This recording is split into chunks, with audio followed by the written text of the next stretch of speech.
Topic पर्यावरण और मानव के मध्य संबंध के बारे में चर्चा करूंगी, जिसमें से पहला है आखेटक काल, दूसरा पशुपालन काल, तीसरा कृषि काल, चौथा है वर्तमान काल। तो अब हम इन चारों के बारे में विस्तार से अध्ययन करेंगे। पहला है आखेटक काल। यह पर्यावरण का प्रथम काल है। इसे शिकारी काल या आदिमानव काल भी कहा जाता है। इस काल में मनुष्य अन्य कारकों के भांति एक कारक था। इसका पर्यावरण के साथ एक कारक का संबंध था। इस काल का मनुष्य अपने समस्त जरूरतों के लिए पर्यावरण पर निर्भर रहता था और अपने क्रियाकलाप से पर्यावरण को सहयोग प्रदान करता था। इसलिए इसे पाता और दाता की भी संज्ञा दी जाती है। इस काल के मानव को भौतिक मानव भी कहा जाता है। दूसरा है पशुपालन काल।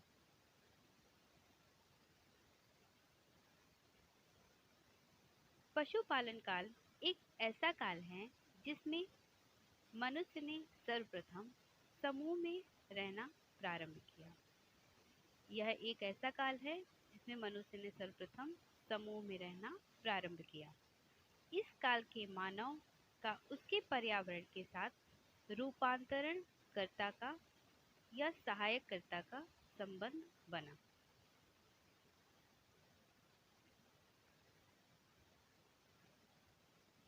समूह में रहने के कारण इस काल के मानव को सामाजिक मानव की संज्ञा दी जाती है। समूह में रहने के कारण इस काल के मानव को सामाजिक मानव की संज्ञा दी जाती है। तीसरा काल है कृषि काल।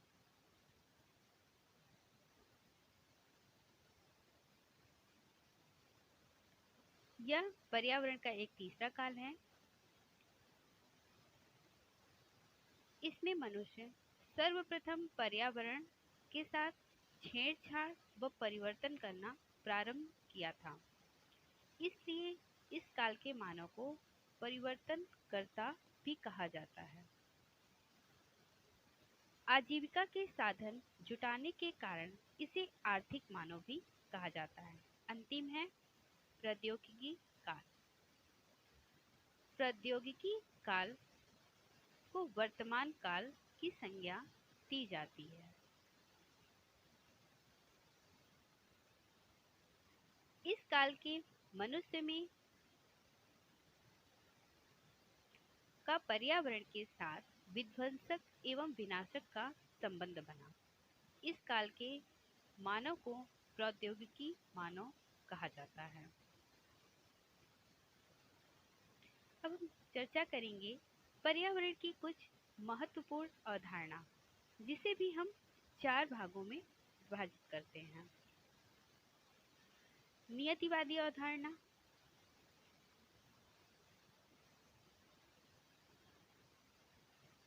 नियतिवादी अवधारणा जिसमें प्रकृति को श्रेष्ठ और मनुष्य को गौण माना गया है।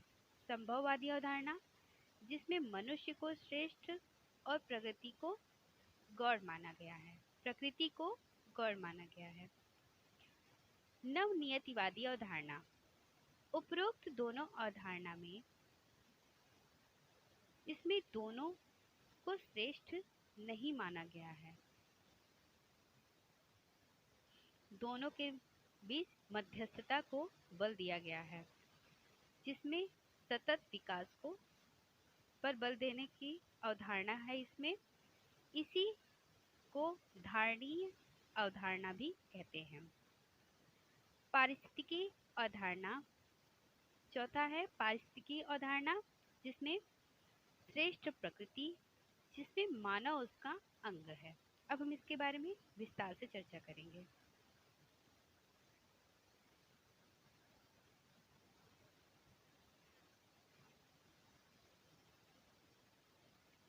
नियतिवादी अवधारणा, इस अवधारणा का मानना है कि प्रकृति श्रेष्ठ है। इस अवधारणा का मानना है कि इसमें प्रकृति श्रेष्ठ है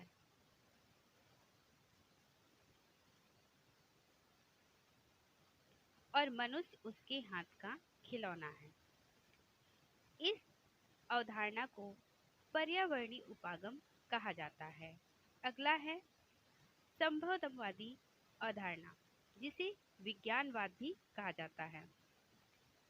इस अवधारणा के अनुसार मनुष्य परिवर्तनशील है, जो प्रकृति में के प्रत्येक पहलू में परिवर्तन कर सकता है। इस अवधारणा को विज्ञानवाद एवं प्रयोगवाद पर बल दिया गया। फिर है नवनियतिवाद अवधारणा। यह अवधारणा उपर्युक्त दोनों अवधारणाओं की श्रेष्ठता को अस्वीकार करती है।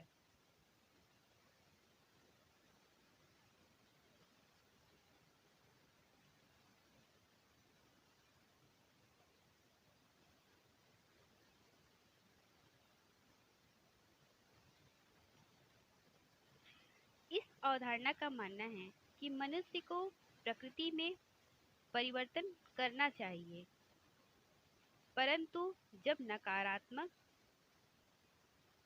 नकारात्मक प्रभाव पड़ने लगे तो मनुष्य को प्रकृति के अनुसार हो जाना चाहिए। इसे सतत विकास एवं संतुलन की अवधारणा का काल भी कहते हैं, नवनियतिवाद अवधारणा को। लास्ट है पारिस्थितिकी अवधारणा।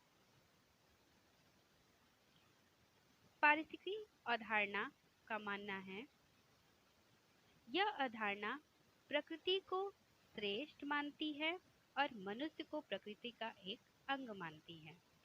मनुष्य प्रकृति में परिवर्तन इसलिए कर पाता है कि प्रकृति मनुष्य को परिवर्तन का अवसर प्रदान करती है। तो आज के लिए इतना ही।